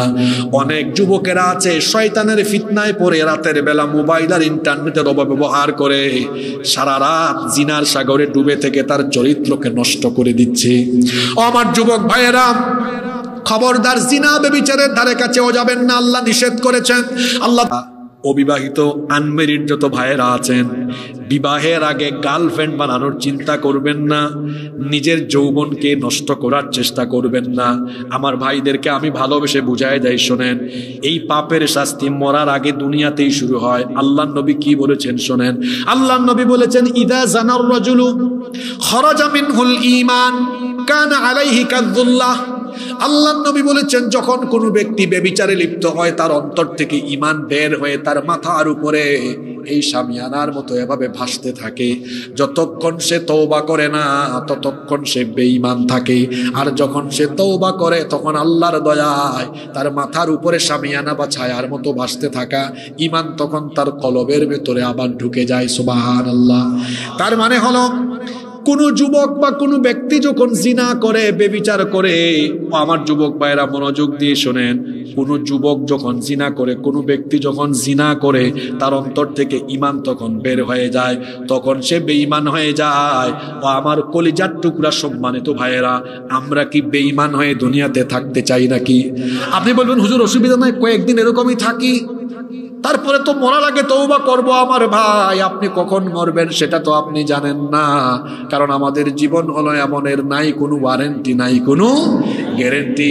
আগামীকাল আমার জানাজা হয়ে যেতে পারে। এজন্য খবরদার, গুনাহের সাগরে গা ভাসাতে ভাসাতে, গুনাহের সাগরে সাঁতার কাটতে কাটতে দুনিয়া থেকে যাইয়েন না। ও আমার যুবক ভাইয়েরা, জিনা ব্যভিচারের সাগরে সাঁতার কাটতে কাটতে দুনিয়া থেকে যাইয়েন না, পরকালকে ধ্বংস করে দিবেন। আল্লাহর নবী বলেছেন, ইউবাতু কুল্লু আবদিন আলা মা মাতা আলাইহি। মানুষ যে অবস্থায় মরবে ওই অবস্থায় হাসরের মাঠে উঠবে। জিনা ব্যভিচার করা অবস্থায় যদি বেঈমান হয়ে মরেন, বেঈমানের সাথে আপনার হাসর হবে। এখনো কি এই কথাগুলো আপনার বিবেকের দুয়ারে করা নাড়বে না? ও আমার কলিজার টুকরা ভাইয়েরা, আপনার দিল কি একটু নরম হবে না? আপনার দিলে কি আল্লাহর নবীর কথাগুলো গিয়ে একটু করাঘাত করবে না? ও আমার ভাই, আল্লাহর নবী তো বলেছেন, যে মানুষ যে অবস্থায় মরবে ওই অবস্থায় হাসরের মাঠে তারে উঠাবেন কে? আল্লাহর নবীর হাদিসটা বোঝার চেষ্টা করেন। নবীজি বলেছেন, জিনা ব্যভিচারে থাকলে পরে ওই মানুষ ঈমানদার নয়, ওই মানুষ কি থাকে? বেঈমান। বেঈমান অবস্থায় মরলে হাসর হবে মুমিনের সাথে না বেঈমানের সাথে? ও আমার ভাইরা, জন্য ফিরে আসুন। এই বিভৎসতার পথ থেকে, ধ্বংসের পথ থেকে বাঁচানোর জন্য আল্লাহর কথা, রসুলের কথাগুলো আমি আপনাদেরকে বলছি। জিনা ব্যভিচারের শাস্তিগুলো চেহারায় ফুটে উঠে। যারা ব্যভিচারে লিপ্ত, এদের চেহারার সৌন্দর্য নষ্ট হয়ে রাত 3টা 4টা পর্যন্ত মোবাইলে থাকে, জিনার সাগরে ডুবে থাকে। তার চেহারা দেখেন না, গালের দুই পাশের মাংস হাড্ডির চিপার ভিতরে ঢুকে গেছে। দিনের বেলা হাটে জিমান্না মুরগির মতো, মনে হয় এই পড়ে যাবে। আশ্চর্য! 18, 19, 20, 22 বছরের ছেলে তুমি তো এখন ফিজিক্যালি এনার্জেটিক থাকার কথা, তোমার চেহারায় লাবণ্য থাকার কথা। সুনামগঞ্জের হাওরের তাজা তাজা মাছ খাইয়া, সবজি খাইয়া তোমার তো শারীরিক ভাবে অনেক উন্নতি সাধন করবার কথা, চেহারার মধ্যে এক ধরনের লাবণ্য আসার কথা। তোমার গাল ভাঙ্গা চেহারা নষ্ট হয়ে তারপর গোটা চেহারায় বিচি উঠে তোমার পরিস্থিতি এমন হলো কেন? কারণ তুমি রাত 3টা 4টা পর্যন্ত মোবাইল আর ইন্টারনেটের অপব্যবহার করে জিনার সাগরে ডুব দিয়ে চিপায় চাপায় তোমার যৌবন নষ্ট করো। ফিরে আসো এই ধ্বংসের পথ থেকে। রাতের বেলা জিনার সাগরে ডুবে থাকো, দরজাটা লাগাই দিয়েছ লক। তারপরে ডেটিং করো, চেটিং করো, তারপরে মন যা চাই তাই করো। কেউ জানে না, কেউ দেখে না, কিন্তু যিনি জানেন, যিনি দেখেন, তিনি কে? যাদের হৃদয়ে আছে আল্লাহর ভয়, তারা কবু পথ ভুলে যায় না। আল্লাহর প্রেম ছাড়াই দুনিয়ায় কারো কাছে কোনো কিছু চায় না, কারো কাছে কোনো কিছু চায় না। আল্লাহর প্রেম, আল্লাহর ভালোবাসাই আসল, আর দুনিয়ার সব ভালোবাসা ফেক। তুমি যে একটা মেয়ের পেছনে ঘুরো, ওই মেয়ে তোমাকে বলে ভালোবাসে, তোমার একটু টাকা কমুক, দেখবা ভালোবাসা অভাবের দরজা জানালা দিয়ে পালিয়ে চলে যাবে। যারা বিয়ে করেছেন দেখবেন, একটু বউয়ের মন স্যাটিসফাইড করতে না পারলে, মাঝে মাঝে তার চাহিদা পূরণ করতে না পারলে, মন মতো গিফট না দিলে বলে, তুমি এটা একটু কাম করছো, হ্যাঁ অমুক ভাবি দেখছো তার হাজবেন্ড কি সুন্দর চেইন দে, এটা দে ওইটা দে। দুনিয়ার মানুষের মন ভরানো যায়? আল্লাহর ভালোবাসা খাঁটি, আল্লাহর ভালোবাসা আসল। আমাদেরকে সবচেয়ে বেশি ভালোবাসেন কে? আল্লাহর ভালোবাসা না থাকলে বেঁচে থাকতে পারতেন? এত গুনাহ করেন তাও আল্লাহ বলেন, বান্দারে তুই নামাজ পড়িস না, তুই আমার হুকুম মানিস না, তারপরে আমি তোরে খাওয়াই, কারণ আমি তোকে ভালোবাসি, আমি রহমান, আমি দয়ার সাগর। সুবহান আল্লাহ, তুমি দয়ার সাগর, রহমানুর রহিম। পারেন নাকি? বলেন, আল্লাহ তুমি দয়ার সাগর, রহমানুর রহিম।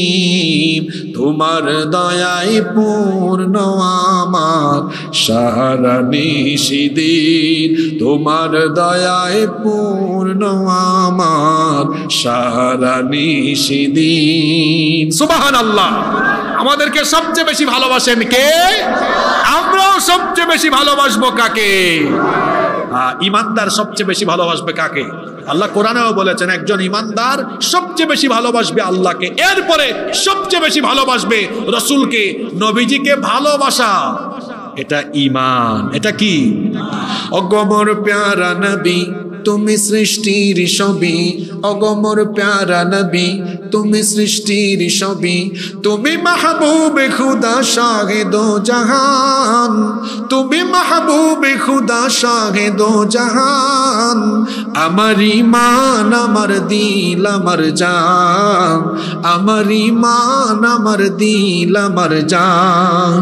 অগমর প্যারা নবী তুমি সৃষ্টির সবই, তুমি মাহবুবে খুদা শাহে দো জাহান, তুমি মাহবুবে খুদা শাহে দো জাহান। বলেন, আমার ঈমান আমার দিল আমার জান, আমার ঈমান আমার দিল আমার জান। আল্লাহু আকবার।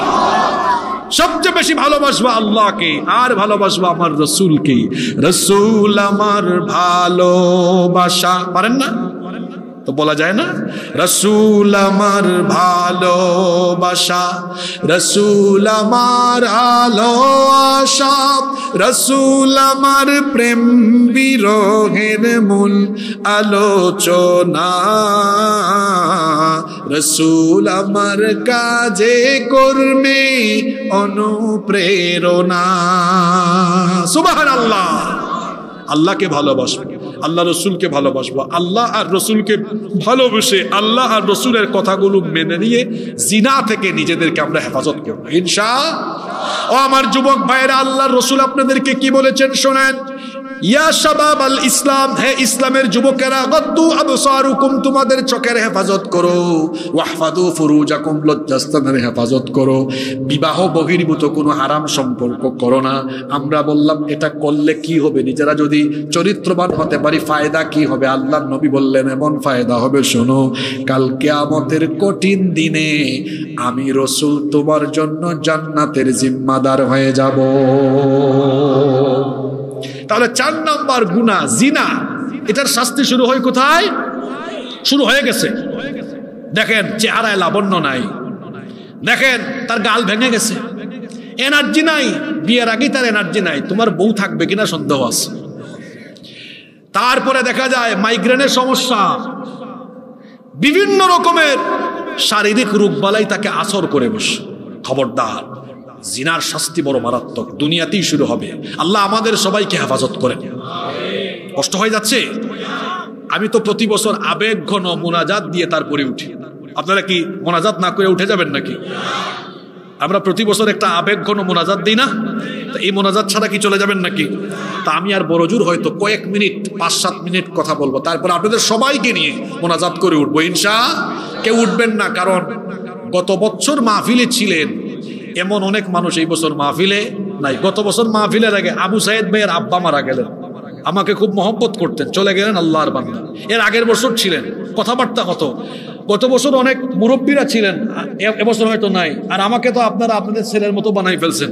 এই এলাকার মুরব্বীরা আমাকে খুব মহব্বত করেন, যুবকরা আমাকে খুব ভালোবাসেন। আরে গত বছর আমি অনেককে নিয়ে দোয়া করেছি, আজকে এরা হয়তো অনেকে নাই, আগামী বছরও অনেকে না থাকতে পারেন। জীবনের শেষ মোনাজাত এটা হতে, এজন্য আমরা মোনাজাত করে একসাথে বাড়ি যাবো ইনশাআল্লাহ।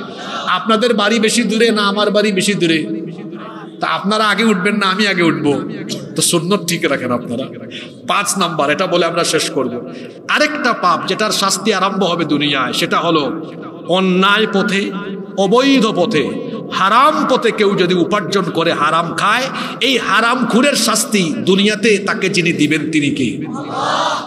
অনেক মানুষ আছে অবৈধ পথে টাকা কামায়, আছে না? সুদ খায়, সুদখুর আপনাদের এলাকায় নাই? এখানে সব আল্লাহর কুতুব, বড় বড় ওলি। এখানে সুদ আছে নাকি? সুদের 70টার বেশি গুনাহ আছে, তার মধ্যে সর্বনিম্ন গুনাহ হলো নিজের মায়ের সাথে জিনা করা। সম্মানিত ভাইয়েরা, অনেকে আছে ঘুষ ছাড়া ফাইল এই টেবিল থেকে ওই টেবিলে সরায় না। আমি আমার ভাষায় একটা কথা বলি, মনোযোগ আছে আপনাদের? আমার দেশে চোর হলো 2 জাত। চোর হলো কয় জাত? একটা হলো অভাবের, আরেকটা হলো স্বভাবের। অভাবের চোর কোনটা? তার ঘরে কয়েকদিন ধরে খাবার নাই, দনপুর, সুরেশনগর, বেটাগড়া কোন এলাকা দিয়ে যাচ্ছে, পাইছে ফুলকপির ক্ষেত, আলুর ক্ষেত, ডানে বামে তাকায় দেখে কেউ নাই, হঠাৎ করে কয়েকটা ফুলকপি আর কিছু আলু লুঙ্গির ভিতরে ঢুকে মারছে দৌড়। এটা স্বভাবের চোর না অভাবের চোর? ঘরে খাবার নাই তো অভাবে চুরি করে ফেলছে। কিন্তু আমার সুনামগঞ্জের প্রিয় মানুষেরা, আপনারা বলেন তো, ওই সচিব, ডিসি, এসপি বা আরো বড় বড় রাষ্ট্রীয় দায়িত্ব পালন করে সরকার তাকে কোয়ার্টার দিয়েছে, থাকার বাসা দিয়েছে, তাকে গাড়ি দিয়েছে, মাসে বেতন দেয়, ঈদের সময় ভাতা দেয়, এত ফ্যাসিলিটিস দেয়, তারপরেও এই বেটার কাছে কোনো ফাইল নিয়ে গেলে কয় টেবিলের নিচে হাত ঢুকান, স্পিড মানি দেন, টেবিল মানি দেন, তারপরে কলমের খুঁচায় দুর্নীতি করে, চুরি করে। আপনারা বলেন তো, এত বাড়ি গাড়ি সরকার সবই দিল, বেতন পায়, ভাতা পায়, তারপরে চুরি করে, এটা অভাবের চোর না স্বভাবের চোর? আমার দেশে অভাবের চোর বেশি না স্বভাবের চোর বেশি? আরো জোরে বলেন, অভাবের চোর বেশি না স্বভাবের চোর বেশি? জেন জি, আপনাদেরকে বলছি, ছাত্র জনতা সবাইকে বলছি, তৌহিদি জনতা সবাইকে বলছি, যতদিন পর্যন্ত বাংলাদেশের প্রত্যেকটি চেয়ারে থাকা স্বভাবের চোরগুলিকে সেই চেয়ার থেকে সরাইয়া কুরআনওয়ালা, আল্লাহওয়ালা মানুষদেরকে সেই চেয়ারে বসানো না যাবে, ততদিন পর্যন্ত বাংলাদেশের ভাগ্যের কোনো পরিবর্তন হবে না। স্বভাবের চোর, এদের কারণেই বাংলাদেশটা রসাতলে গেল। এদের পেট ভরে না, পেট ভরবেও না। সুনামগঞ্জে বাড়ি আছে, ঢাকায় বাড়ি আছে, আমেরিকায় বাড়ি আছে, চোরের চোর, তারপরেও চুরি করে, তার পেট ভরবে না, একদিন ভরবে। আল্লাহকুমুত তাকাসুর হাত্তা যুরতুমুল মাকাবির, ওই কবরে গেলে ভরবে। আল্লাহর নবী বলেছেন, ওয়ালাই ইয়ামলা ফাহু ইল্লা তুরাব, এই দুনিয়া লোভী লোকদের পেট 3.5 হাত কবরের মাটি ছাড়া আর কোনো কিছু দিয়ে ভরবে। চোরের দল দেখেন নাই? এত কিছু চুরি করে, যে সম্পদ আছে তার 14 গোষ্ঠী খাইতে পারবে, তাও চুরি করে। কারণ এটা তো অভাবের চোর না, এটা কিসের চোর? জোরে বলেন, কিরকম চোর? হ্যাঁ, এই যে চুরি করে হারাম পথে, অবৈধ পথে কামাবেন, মরার পরে তো শাস্তি আছে, দুনিয়ায় শুরু হবে, এটা ভোগ করতে পারবেন না। দেখেন নাই যারা চুরি চামারি করে, দুর্নীতি করে, চেটে পুটে মানুষের উপর নির্যাতন করে সম্পদের পাহাড় করেছে, এই সম্পদ ভোগ করতে পারে নাই, সব ফেলে চোরের মতো পালিয়ে গিয়েছে। চোখের সামনে দেখেও কি আপনি ঠিক হবেন না? মনে রাখবেন, হারামে নাই কোনো, যদি বলেন হারামে নাই কোনো আরাম। আরাম পাবেন না, হারাম পয়সা কামাবেন। দেখবেন যে যত বড় হারাম খুর, তার তত বড় রোগ। কি আমি ঠিক বলছি কিনা? এক লোক 30 বছর রিক্সা চালায়, পেডেল মারে, একটু 1 প্লেট ভাত দিয়ে দেখেন, 2 মিনিটে ভাতও শেষ, আলু ভর্তাও শেষ, ডালও। কি রুচি! আপনাকে হাসানোর জন্য বলি না, ওই লোকটা তো পেডেল মেরে গাম জড়াইয়া হালাল পয়সা কামায়, আল্লাহ তার শরীরে রোগ দেন নাই। আরেক বেটা এসির নিচে বৈশা শুধু হারাম পয়সা গুনে 1 প্লেট খাবার দিলে এটা সমস্যা, ওটা সমস্যা, এই ইনসুলিন আনো, এইটা আনো, ওইটা আনো, তার রোগ আর রোগ। খাবার দিলে খাইতে পারে না, কই রুচি নাই, স্বাদ পাই না। তুই স্বাদ পাবি কেমনে বল? কারণ তুই তো হাজার হাজার মানুষের মুখের স্বাদ কেড়ে নিয়েছিস। তোর মতো হারামখোরের মুখের স্বাদ আল্লাহ কেড়ে নেবেন। তুই আইসিইউতে গড়াগড়ি করে ছটফট করে দুনিয়া থেকে যাবি। আমার কথা একটু তিতা মাঝে মাঝে করা হয়, আপনারা কি রাগ করেন? আমি একটু এই স্বভাবের মানুষ, আর সত্য কথা একটু তিতা তিতা হয়। তুই তো হাজার হাজার মানুষের মুখের স্বাদ কেড়ে নিয়েছিস। জনগণের বরাদ্দকৃত টাকা জনগণ পাইল না, সে খাইল না, জনগণের মুখের খাবার কেড়ে নিয়েছিস, আল্লাহ তোর মুখের খাবার কেড়ে নিবেন। এটা তোর শাস্তি, এটা তুই মরার পাবি না, তুই দুনিয়াতে থাকা অবস্থায় তুই পাবি, এটা আল্লাহর ওয়াদা। হারাম খাবেন না, হারাম খাবেন না। কত লাগবে আপনার বলেন? অল্প অল্প হইলে কি চলে না আপনার? হালাল অল্প যদি হয় এটাতে বরকত দিবেন কে? আর সবচেয়ে বড় কথা হলো হারাম এজন্য খাওয়া যাবে না, কারণ হারাম খুরের কোনো ইবাদত বন্দেগী আল্লাহর দরবারে কবুল। কিচ্ছা একটা মনে পড়ছে, এটা বলে শেষ করব। বলবো, এক হারাম খুর খালি হারাম পথে টাকা কামায়। আমার দেশে এমন বহু মানুষ আছে, এরা হারাম পথে চলে, হারাম উপার্জন করে, আবার নামাজ রোজাও ঠিক আছে। নারায়ণগঞ্জে কুতুব আছে, অত এখন চলে গিয়েছে, সারা সবসময় বলতো খেলা হবে, খেলার সময় সে আসে না। ও বলল আমি 70 রাকাত তাহাজ্জুদ পড়ি। আমি কি তাহাজ্জুদ কম পড়ি নাকি? জানি না সত্য কি মিথ্যা। তো তাহাজ্জুদ যদি পড়েও তার কথা অনুযায়ী অত রাতের বেলা তাহাজ্জুদ পড়ে, আবার দেখা যায় দুনিয়ার সব অপকর্ম। আমার দেশে আরেক রাবেয়া বসুরি ছিলেন না, পার্লামেন্টে বলেছেন আমি সকালবেলা ঘুম থেকে উঠে জায়নামাজ খুঁজি। উনি জায়নামাজও খুঁজেন, আবার সারাদিন নিরপরাধ আলেম খুঁজেন এদেরকে জেলের ভেতরে ঢুকায় দেওয়ার জন্য। সম্মানিত ভাইয়েরা, এক হারাম খুর হারাম পথে পয়সা কামায়। একবার তার মনে বড় সাধ জাগলো, এত টাকা হয়েছে, যাই না একটু হজ করে আসি।